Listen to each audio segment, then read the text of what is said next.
ഇന്നലെ കാണടുപ്പം. രാത്രിയിൽ ഞാൻ ദൈവത്തിൻ്റെ കൈകളിലുറങ്ങുന്നു. അപ്പോഴും എൻ രഥത്തിൻ്റെ ചക്രം മുൻപോട്ടോടുന്നു. അപ്പോഴും എൻ രഥത്തിൻ്റെ ചക്രം മുൻപോട്ടോടുന്നു.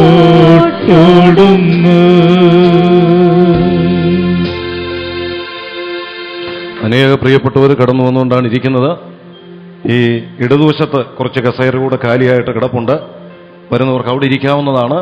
അതുകൂടാതെ പുറത്ത് പന്തലുണ്ട്, കസേരകൾ ഇട്ടിട്ടുണ്ട്. ഇരിപ്പിടങ്ങൾ അവിടെയും ക്രമീകരിച്ചിട്ടുള്ളത് പരമാവധി പ്രയോജനപ്പെടുത്താവുന്നതാണ്. ആ നിലയിൽ കടന്നു വരുന്ന എല്ലാ പ്രിയപ്പെട്ടവരും പ്രത്യേകം ശ്രദ്ധിക്കണം എന്ന് ഓർമ്മിപ്പിക്കുകയാണ്. അനേകര് കടന്നു വരുന്നു.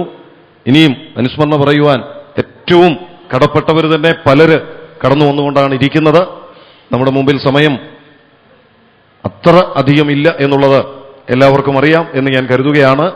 ഞാൻ ആദ്യം ഓർമ്മിപ്പിച്ചത് ഒന്നുകൂടെ പറയട്ടെ. പ്രിയ തോമാച്ചായൻ താൻ ജീവിച്ചിരുന്ന കാലത്ത് സമയ കൃത്യത പാലിക്കുന്നതിൽ വളരെ നിർബന്ധമുള്ള ഒരാളായിരുന്നു. തൻ്റെ ശുശ്രൂഷകളിലും മറ്റുള്ളവർ ശുശ്രൂഷിക്കുമ്പോഴും ആ കാര്യത്തിൽ വളരെ ശ്രദ്ധിച്ചിരുന്നു. അതുകൊണ്ട് ഈ സമയത്ത് തൻ്റെ സംസ്കാര ശുശ്രൂഷ നടക്കുമ്പോൾ വിവിധ ശുശ്രൂഷകളിൽ ഏർപ്പെടുന്നവർ കൃത്യമായും നിർബന്ധമായും അത് പാലിക്കണം എന്നുള്ളത് വളരെ വിനയത്തോടെ ഓർമ്മിപ്പിക്കുകയാണ്. അനുസ്മരണത്തിന് 3 മിനിറ്റ് ആണ് ഇപ്പോൾ അനുവദിച്ചത്. അതൊരു പക്ഷേ മുൻപോട്ട് വരുമ്പോൾ അല്പം കൂടെ കുറയാനുള്ള സാധ്യതയുള്ളൂ. അതുകൊണ്ട് ആരും ഒരു സെക്കൻഡ് പോലും മുൻപോട്ട് പോകാതെ ആ കൃത്യം നിർവഹിക്കണം. അതുമാത്രമല്ല, അതിലുപരിയായി ദൈവവചനത്തിന്റെ ശുശ്രൂഷകൾ ഇവിടെ നിർവഹിക്കപ്പെടേണ്ടതുണ്ട്. അതിനും കാര്യമായ സമയം വേർതിരിച്ചിട്ടുള്ളത് പരമാവധി പ്രയോജനപ്പെടുത്തണം.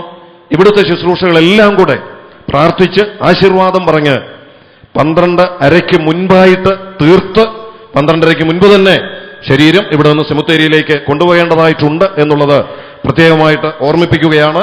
അതുകൊണ്ട് എല്ലാ പ്രിയപ്പെട്ടവരും ആ നിലയിൽ പ്രത്യേകം ശ്രദ്ധിക്കുക. അനുസ്മരണം തുടർന്ന് പറയുന്ന പ്രിയപ്പെട്ടവര് കടന്നു വന്നിട്ടുള്ളവരോട് ഒരു കാര്യം പ്രത്യേകം ഒന്ന് ഓർപ്പിക്കട്ടെ. ഭൗമികമായ ബന്ധങ്ങളെക്കാൾ ഉപരി താൻ ആത്മീക ശുശ്രൂഷാ മണ്ഡലത്തിൽ ചെയ്തിട്ടുള്ള കാര്യങ്ങൾ ദൈവജനത്തിന്റെ അറിവിനായി പറയുന്നു എങ്കിൽ അത് കുറച്ചുകൂടെ ദൈവനാമ മഹത്വത്തിന് മുഖാന്തരമായി തീരും എന്നുള്ളത് പ്രത്യേകമായിട്ട് ഞാൻ ഓർപ്പിക്കുകയാണ്.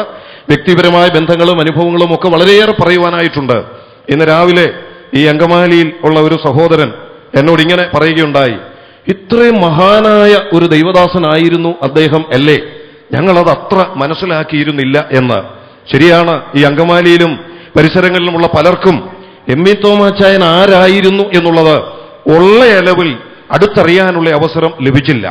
അതുകൊണ്ട് അനുസ്മരണം പറയുന്ന പ്രിയപ്പെട്ടവര് ദൈവനാമ മഹത്വപ്പെടത്തക്ക നിലയിൽ ക്രൈസ്തവ ലോകത്തിനും സുവിശേഷത്തിനും താൻ നൽകിയിട്ടുള്ള സംഭാവനകൾ അത് ഒന്നെടുത്തു പറയുവാൻ ഇടയായിരുന്നു എങ്കിൽ പരിമിതമായ സമയത്തിനുള്ളിൽ ആ നിലയിൽ ആ ശുശ്രൂഷകൾ നിർവഹിപ്പിക്കുവാൻ ദൈവം പ്രവർത്തിക്കട്ടെ, സംഗതിയാക്കട്ടെ എന്ന് ഞാൻ ആഗ്രഹിക്കുന്നു.